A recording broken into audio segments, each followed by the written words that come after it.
warahmatullahi wabarakatuh. Perkenalkan, nama saya Aziz. Saya dari Fakultas Ekonomi dan Bisnis, Prodi Manajemen, Universitas Pancasakti Bekasi. Dengan nomor induk mahasiswa 2892150360. Pada kesempatan kali ini, izinkan saya untuk memaparkan materi dalam memenuhi nilai ujian akhir semester 5 dalam mata kuliah analisa laporan keuangan yang diampu oleh Ibu Ifah Masrifah MM. Dan materi yang akan saya bawakan adalah tentang analisis kredit. Berikut materinya akan saya sampaikan. Terima kasih. Pengertian analisis kredit. Analisis kredit adalah semacam studi kelayakan atau feasibility study atas perusahaan pemohonan kredit. Penilaian kredit adalah suatu kegiatan pemeriksaan, penelitian, dan analisa terhadap kelengkapan, keabsahan, dan kelayakan berkas atau surat atau data permohonan kredit calon debitur hingga dikeluarkannya suatu keputusan apakah kredit tersebut diterima atau ditolak. Selanjutnya adalah tujuan dan juga manfaat analisis kredit. Tujuannya yang pertama adalah menghindari kredit yang dibiayai nantinya tidak layak yang dapat menyebabkan kemungkinan besar bank akan menderita kerugian karena ketidakmampuan nasabah untuk mengembalikan pinjaman sekaligus beban bunganya atau gagal bayar atau kredit macet. Yang kedua adalah mencegah secara dini kemungkinan terjadinya default oleh calon debitur. Default adalah kegagalan nasabah dalam memenuhi kewajibannya untuk melunasi kredit yang diterima beserta bunga yang sudah disepakati dan juga sudah diperjanjikan bersama, misalnya berdasarkan akad kredit yang dibuat berdasarkan notaris publik. Yang kedua adalah manfaat analisis kredit. Yang pertama adalah dengannya adanya kredit bank yang mendorong pertumbuhan perluasan ekonomi, maka akan mengurangi tingkat pengangguran dan juga meningkatkan tingkat pendapatan masyarakat. Yang kedua adalah untuk kelompok masyarakat yang memiliki keahlian dan juga profesi tertentu dapat terlihat dalam proses pemberian kredit. Misalnya, seorang konsultan proyek dapat turut serta dalam pembuatan proses project proposal atau studi kelayakan project. Yang ketiga adalah bagi anggota masyarakat yang bergerak di pasar modal ataupun nasabah bank syariah, maka suku bunga kredit merupakan salah satu indikator bagi nilai saham atau dividen atau jumlah bagi hasil yang diperoleh. Selanjutnya adalah jenis analisis kredit. Ada beberapa jenis analisis kredit yang sering digunakan. 5C kredit diantaranya adalah yang pertama yaitu analisis rasio kredit. Merupakan analisis yang menggunakan rasio-rasio keuangan seperti rasio cicilan terhadap penghasilan, rasio utang terhadap aset, dan juga rasio kemampuan membayar utang. Yang kedua adalah analisis cash flow. Merupakan analisis yang mengatur kemampuan suatu perusahaan atau individu dalam memenuhi kewajiban finansialnya dengan menggunakan arus kas yang diperoleh. Yang ketiga ada analisis fundamental, merupakan analisis yang menggunakan laporan keuangan perusahaan atau individu seperti laporan laba rugi, neraca, laporan perubahan ekuitas untuk menilai kondisi keuangan suatu perusahaan atau individu. Yang keempat adalah analisis kapasitas, merupakan analisis yang mengukur kemampuan suatu perusahaan atau individu dalam memenuhi kewajiban finansialnya dengan menggunakan kapasitas produksi, perusahaan atau pendapatan individu. Yang kelima adalah analisis karakter, merupakan analisis yang mengatur kemampuan suatu perusahaan atau individu dalam memenuhi kewajiban finansialnya dengan menggunakan faktor-faktor seperti integritas, kejujuran, dan juga kepercayaan. Selanjutnya adalah rasio analisis kredit. Yang pertama adalah liquidity ratio. Rasio likuiditas digunakan untuk mengukur likuiditas perusahaan. Yang pertama ada current ratio. Aktiva lancar dibagi dengan pasiva lancar. Rasio ini menggambarkan kemampuan untuk membayar hutang yang segera harus dipenuhi dengan aktiva lancar. Yang kedua ada cash ratio. Kas ditambah dengan sekuritas dibagi pasiva lancar. Rasio yang digunakan untuk mengukur kemampuan perusahaan dalam membayar hutang yang segera dipenuhi dengan kas dan juga sekuritas.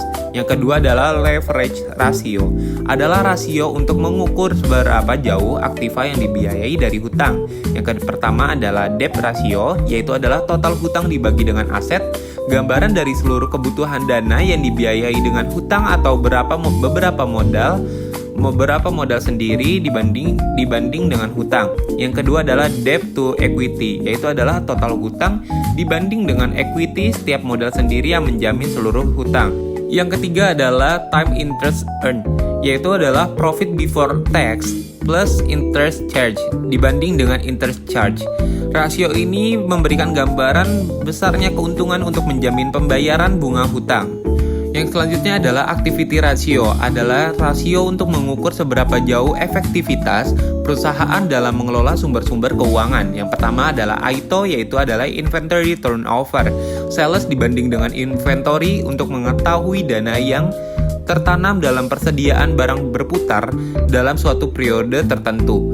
ACV, receivable dibanding dengan sales per day, adalah rasio untuk mengetahui lama penagihan piutang.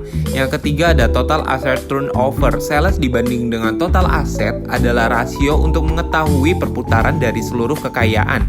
Yang keempat adalah working capital turnover, sales dibanding dengan current asset dikurangi current liabilities, merupakan rasio untuk menunjukkan perputaran dari modal kerja dalam waktu 1 tahun.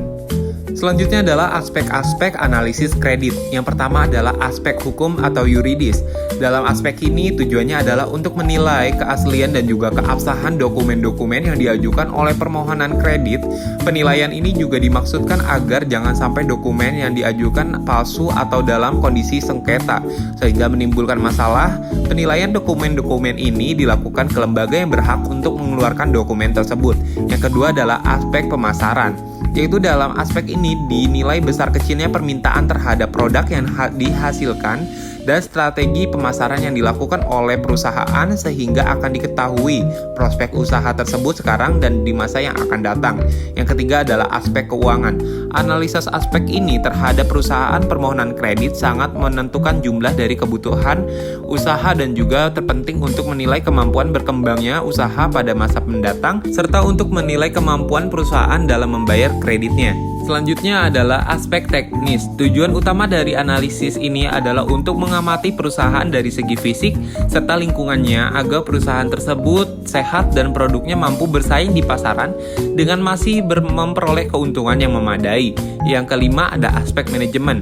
Penilaian aspek ini digunakan untuk menilai struktur organisasi perusahaan, sumber daya manusia yang dimiliki, serta latar belakang pendidikan dan juga pengalaman sumber daya manusianya. Yang keenam ada aspek sosial ekonomi.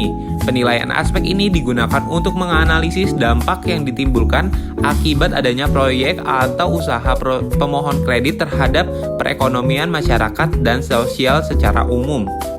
Selanjutnya adalah faktor-faktor yang dipertimbangkan dalam analisis kredit. Faktor internal. Yang pertama adalah karakter. Karakter adalah sifat-sifat pribadi calon debitur yang menunjukkan integritas, reputasi, komitmen, pengalaman, dan etika bisnisnya. Karakter dapat dinilai dari riwayat kredit, latar belakang, pendidikan, dan juga pekerjaan, referensi dari pihak lain. Yang kedua ada kapasitas. Kapasitas adalah kemampuan calon debitur untuk menghasilkan pendapatan dan arus kas yang cukup untuk membayar kembali pinjaman. Kapasitas dapat dinilai dari laporan keuangan, rasio keuangan, proyeksi arus kas, dan lain-lain. Yang ketiga ada modal. Modal adalah jumlah dana yang dimiliki dan diinvestasikan oleh calon debitur dalam usahanya. Modal menunjukkan seberapa besar keterlibatan dan juga tanggung jawab calon debitur terhadap usahanya. Yang keempat ada jaminan. Jaminan adalah aset-aset yang ditawarkan oleh calon debitur sebagai jaminan jika terjadi gagal bayar. Jaminan menunjukkan seberapa besar keseriusan dan juga kepercayaan calon debitur terhadap pinjaman yang diajukan. Jaminan dapat dinilai dari jenis, nilai, likuiditas, legalitas aset-aset tersebut. Selanjutnya adalah faktor eksternal. Yang pertama adalah kondisi pasar. Kondisi pasar adalah situasi permintaan dan penawaran produk atau jasa yang dihasilkan oleh usaha calon debitur. Kondisi pasar menunjukkan seberapa besar potensi dan juga persaingan usaha calon debitur tersebut. Kondisi pasar dapat dinilai dari analisis SWOT dan juga analisis PESTEL, political, ekonomi, sosial, teknologi, environmental, dan juga legal dan lain-lain. Yang kedua ada kondisi makroekonomi. Kondisi makroekonomi adalah situasi perekonomian secara keseluruhan yang mempengaruhi usaha calon debitur. Kondisi makroekonomi menunjukkan seberapa besar dampak faktor-faktor ekonomi terhadap usaha calon debitur. Kondisi makroekonomi dapat dinilai dari indikator-indikator ekonomi serta seperti pertumbuhan ekonomi, inflasi, suku bunga, nilai tukar, dan lain-lain. Selanjutnya adalah prinsip analisis kredit. The 5C Principle analisis kredit. Yang pertama adalah karakter. Karakter adalah analisis yang digunakan untuk menilai sifat atau watak permohonan atau calon debitur, apakah memiliki watak yang bersifat bertanggung jawab terhadap kredit yang diambilnya. Yang kedua adalah capacity. Kapasitas adalah analisis yang digunakan untuk melihat kemampuan calon debitur dalam membayar kredit. Kemampuan ini dapat dilihat dari penghasilan pribadi untuk kredit konsumtif dan usaha yang dibiayai untuk kredit perdagangan atau produktif. Yang ketiga ada kapital. Kapital adalah modal, yaitu analisis yang digunakan untuk menilai modal yang dimiliki oleh calon debitur untuk membiayai kredit.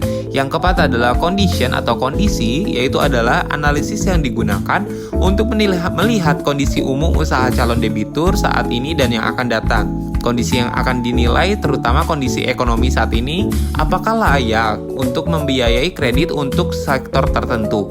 Yang kelima adalah kolateral atau jaminan.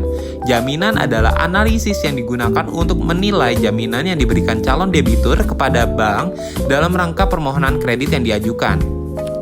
Selanjutnya adalah analisis 7P. Yang pertama adalah personality. Penilaian digunakan untuk mengetahui kepribadian si calon nasabah. Dalam menilai kepribadian yang dilakukan bank hampir sama dengan karakter, hanya saja personality lebih ditekankan kepada orangnya, sedangkan karakter termasuk kepada keluarganya. Yang kedua, purpose atau tujuan. Penilaian yang digunakan untuk mengetahui tujuan permohonan kredit dari calon debitur. Ada 3 tujuan permohonan kredit pada umumnya, yaitu usaha produktif, untuk digunakan sendiri, dan juga untuk diperdagangkan. Yang ketiga ada party atau kelompok. Dalam penyaluran kredit, bank memilah-milih menjadi beberapa golongan.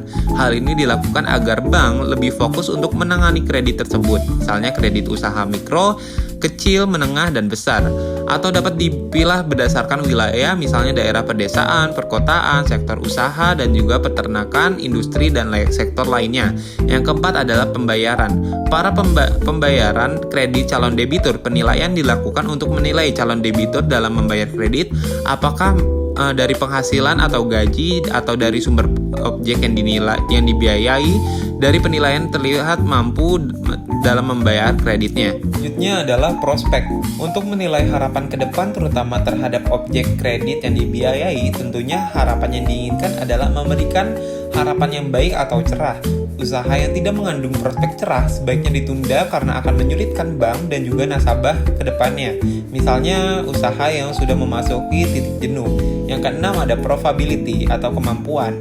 Kredit yang dibiayai oleh bank atau memberikan keuntungan bagi kedua belah pihak, baik bank maupun nasabah. Jika tidak, sebaiknya jangan diberikan. Keuntungan bagi bank tentunya adalah berupa balas jasa yang diberikan calon debitur dan bunga dan bagi hasil. Dan bagi calon debitur adalah berkembangnya usaha yang dibiayai yang pada akhirnya adalah keuntungan dan adanya tambahan modal baginya. Yang ketujuh adalah protection atau perlindungan.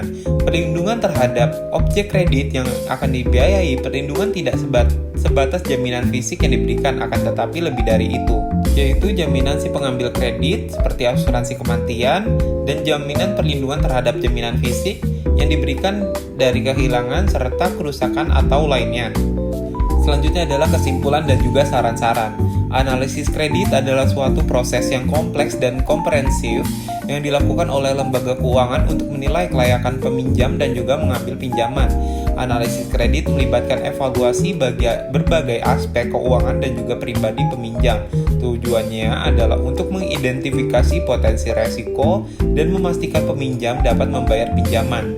Faktor-faktornya seperti pendapatan, riwayat kredit, dan jaminan seperti perhatian utama, fleksibilitas, teknologi, dan juga evaluasi terus-menerus menjadi elemen paling penting dalam proses analisis kredit. Keberhasilan analisis kredit mendukung tujuan keuangan dan juga pertumbuhan seperti lembaga keuangan serta mengurangi resiko kredit.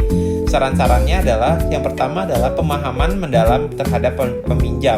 Menganalisis secara mendalam profil peminjam termasuk pendapatan, riwayat pekerjaan, dan juga karakter pribadi. Yang kedua adalah pertimbangkan rasio keuangan. Gunakan rasio keuangan seperti rasio utang terhadap ekuitas dan juga cakupan bunga untuk menilai kapasitas keuangan peminjam. Yang ketiga adalah evaluasi riwayat kredit, yaitu periksa riwayat kredit peminjam termasuk catatan pembayaran sebelumnya untuk memahami kepatuhan peminjam terhadap kewajiban. Yang keempat adalah perhatikan skor kredit. Gunakan skor kredit untuk mengukur resiko kredit secara cepat. Yang kelima adalah analisis cash flow. Tinjau arus kas pribadi atau bisnis peminjam untuk memastikan kemampuan mereka untuk membayar pinjaman. Sekian presentasi dari saya. Mohon maaf jika ada kekurangan dalam penyampaian materi tentang analisis kredit ini. Wassalamualaikum warahmatullahi wabarakatuh.